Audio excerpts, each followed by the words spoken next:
Bonjour, je m'appelle Raphaël, j'ai 18 ans, Raphaël Krasniki, j'ai 18 ans et je vis à Neuilly-sur-Seine. Mon principal trait de caractère, je dirais, c'est toujours particulier je trouve de donner son trait de caractère, en même temps non en fait, parce qu'on est les premiers à savoir ce qu'on vaut. Donc non, je dirais solaire ou lent, je suis quelqu'un de très lent, ou contemplateur. Contemplateur, ouais, je crois que ça se dit. Contemplateur, voilà, j'aime bien contempler. Donc ça fait trois traits principaux, donc j'ai pas vraiment respecté le questionnaire, je crois. Mon principal défaut, alors je suis désolé Proust, mais j'aime pas ce terme non plus. J'aime pas ce terme parce que, non plus, enfin, il n'y a pas d'autre terme que j'aimais pas, non, j'aime pas ce terme. Défaut parce que, il y a un côté un peu, comment dire, il y a un côté un peu machine, quoi. Un côté machine, un truc, je sais pas, qui m'énerve, quoi. C'est comme si, enfin, on dit à une machine, enfin, on dit qu'une machine a des défauts, bon, très bien, parce qu'elle doit, donc on doit corriger ses défauts pour qu'elle soit dans les standards.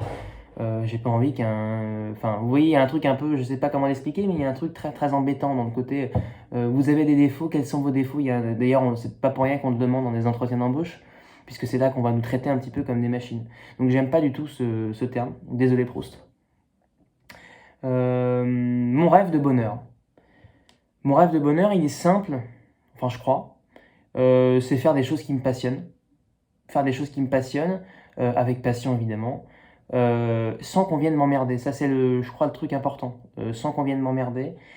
Voilà. Et aussi, pas forcément se donner des objectifs ou des buts absolus. Je sais pas si c'était le sens de la question, mon rêve de bonheur.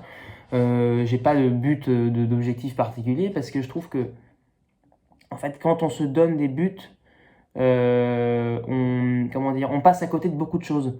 Un peu comme le cheval comme ça qui, avec ses visières, j'ai oublié le nom, mais voilà, je préfère élargir et voir autour et pas passer à côté justement de trop de choses parce que j'ai mon objectif absolu. Mon héros, mes héros ou héroïnes préférés. J'ai réfléchi à la question, mais j'ai pas trouvé. J'ai beaucoup de personnalités que j'admire, évidemment, mais j'ai pas un ou une héros voilà, qui guide mon esprit. Non, j'ai pas. Je sais pas si c'est grave, mais le don de la nature que je voudrais avoir. Je dirais que ça serait, comment dire, euh, avoir les compétences de l'autre. Enfin, pouvoir avoir la capacité de prendre les compétences physiques et intellectuelles de l'autre. Donc là, je suis en train de me rendre compte en fait que ce questionnaire me révèle mon premier trait principal, c'est-à-dire la flemmardise, parce que je trouve qu'on gagne un temps fou, quoi, de prendre, je sais pas, la capacité de telle ou telle personne, voilà, physique ou intellectuelle. Est-ce que j'ai sauté une question? Non, l'état présent de mon esprit. Je dirais serein. Serein avec moi-même, serein avec les autres. Enfin, je crois. Oui, je pense que oui. Ma devise. Prendre son temps, c'est gagner du temps. Encore une belle devise de flemmard. Mais non, je trouve que...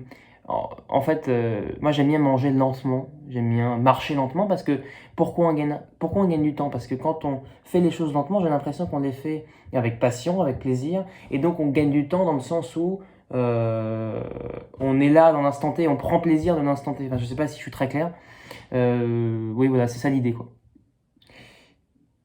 Euh, Celui qui ne connaît pas l'histoire est condamné à la revivre. Moi, quand j'ai lu cette phrase, j'ai tout de suite pensé à ce que me disait ma prof de français, de lycée. Elle nous disait je suis là pour combler votre ignorance. Je suis là pour combler votre ignorance. Ce que j'ai compris de cette phrase, c'est en fait vous êtes ignorant vous êtes ignorant, donc vous ne comprenez pas le monde.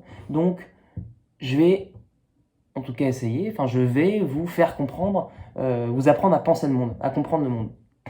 Et pour moi la clé en fait de cette phrase elle est là, c'est-à-dire que celui qui ne, celui qui est ignorant du monde, celui qui est donc ignorant de l'histoire, est condamné forcément à revivre les erreurs passées, à revivre les erreurs, oui, les erreurs passées. Alors ce quelqu'un, ça peut être aussi un pays, hein, un individu ou un pays.